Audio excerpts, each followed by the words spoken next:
ભૂગોળ ભાગ 19. હિમાચલ પ્રદેશની રાજ્ય ભાષા કઈ છે? રાજ્યની તો કે પહાડી ભાષા. કુલ્લુનો દશેરાનો મેળો ક્યાં રાજ્યનો જાણીતો મેળો છે? તો કે હિમાચલ પ્રદેશનો. ભારતમાં કુંભ મેળો ક્યાં ભરાય છે? તો કે અલ્હાબાદમાં કુંભ મેળો ભરાય.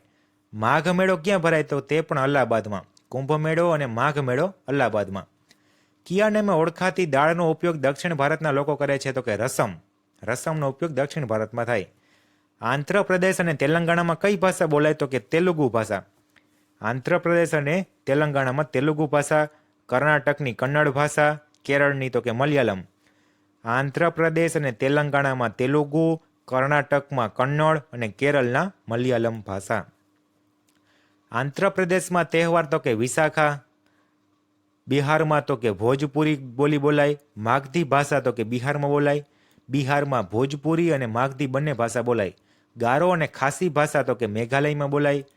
ગારો અને ખાસી ભાષા મેઘાલયમાં. સિક્કિમ રાજ્યની ભાષા તો કે નેપાળી અને લેપ્ચા. સિક્કિમની ભાષા કઈ છે? તો કે નેપાળી અને લેપ્ચા. કયું સંસાધન નવીનીકરણીય છે? તો કે બાયોગેસ. બાયોગેસ છે તે સંસાધન નવીનીકરણીય છે. કયું સંસાધન અનવીનીકરણ છે? તો કે ખનિજો છે તે. વન અને વન્યજીવના જીવન કયા પ્રકારના સંસાધન છે? તો કે નવીનીકરણીય.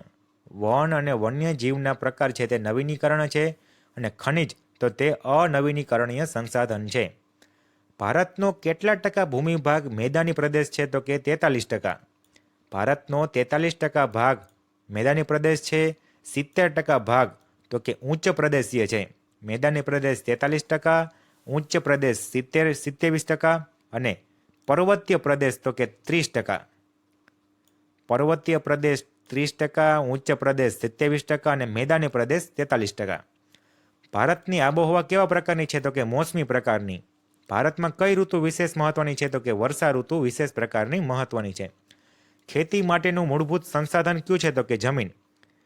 નદીઓના જૂના કાપવાળી જમીન ક્યાં નામે ઓળખાય? તો કે બાંગર. જૂના કાપવાળીને બાંગર કહેવાય અને નવા કાપવાળી જમીન હોય તેને કહેવાય છે ખદર. જૂના કાંપવાળીને બાંગર અને નવા કાંપની જમીનને ખદર કહેવાય. કઈ જમીન દ્વીપકલ્પીય ઉચ્ચ પ્રદેશની ભેટ છે? તો કે કાળી. દ્વીપકલ્પીય ઉચ્ચ પ્રદેશની ભેટ તો કે કાળી જમીન. કાળી જમીન બીજા ક્યાં નામે ઓળખાય? તો કે રેગુર તરીકે ઓળખાય. ભારતમાં કાળી જમીન મુખ્યત્વે કયા રાજ્યમાં આવેલી છે? તો કે મહારાષ્ટ્રમાં આવેલી છે. કઈ જમીનને કપાસની જમીન કહેવાય છે? તો કે કાળી જમીનને રેગુર પણ કહેવાય અને કપાસની જમીન પણ કહેવામાં આવે છે. વરસાદના તીવ્ર ઢોળાવ એટલે કે તીવ્ર ધોવાણને કારણે કઈ જમીન બને? તો કે પડખાવ જમીન. કઈ જમીનમાં લોહ અને એલ્યુમિનિયમના સંયોજનનું પ્રમાણ હોય? તો કે પડખાવ જમીનમાં. કયા પ્રકારની જમીનમાં ક્ષારકણોનો અધિકતા અને જૈવ પદાર્થની ઉણપ જોવા મળે? તો કે રેતાળ જમીનમાં. કઈ જમીન અપરિપક્વ અને ઓછા કસવાળી હોય છે? તો કે પહાડી જમીન. ભારતનો કેટલા ટકા વિસ્તાર જંગલોથી છવાયેલો છે? તો કે 22%. ભારતના કેટલા ટકા ભૂમિભાગ પર ગૌચર આવેલા છે? તો કે 4%.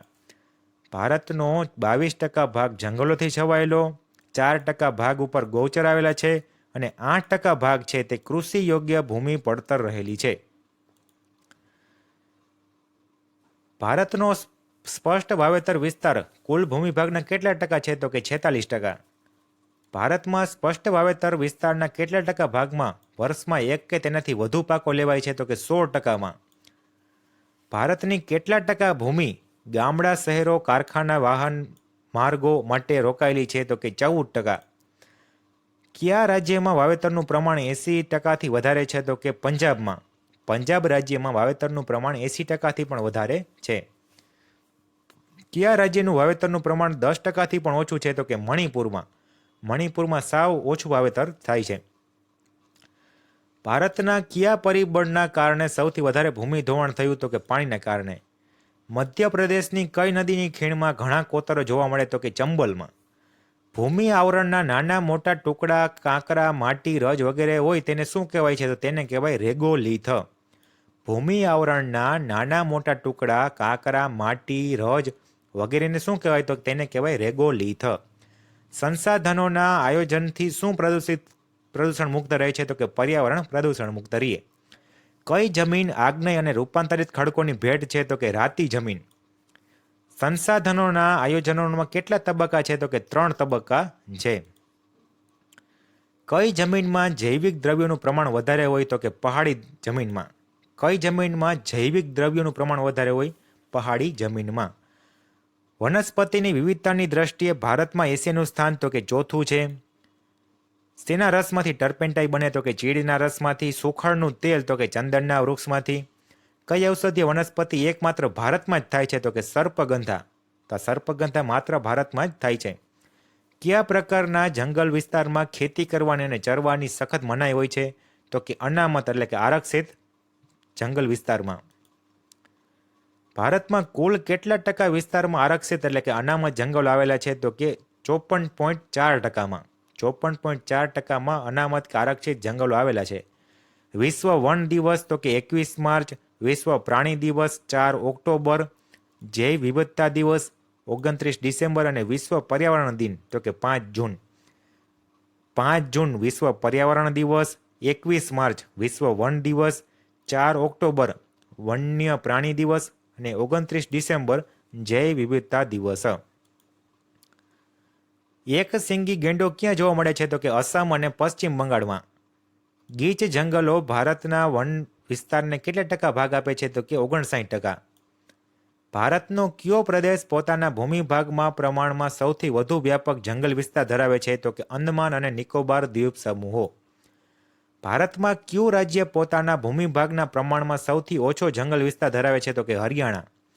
સૌથી વધારે જંગલ વિસ્તાર ધરાવતો એવો ભૂમિભાગ તો કે અંદમાન અને નિકોબાર ટાપુ, અને સૌથી ઓછો જંગલ વિસ્તાર ધરાવે છે તો તેવો વિસ્તાર છે હરિયાણા.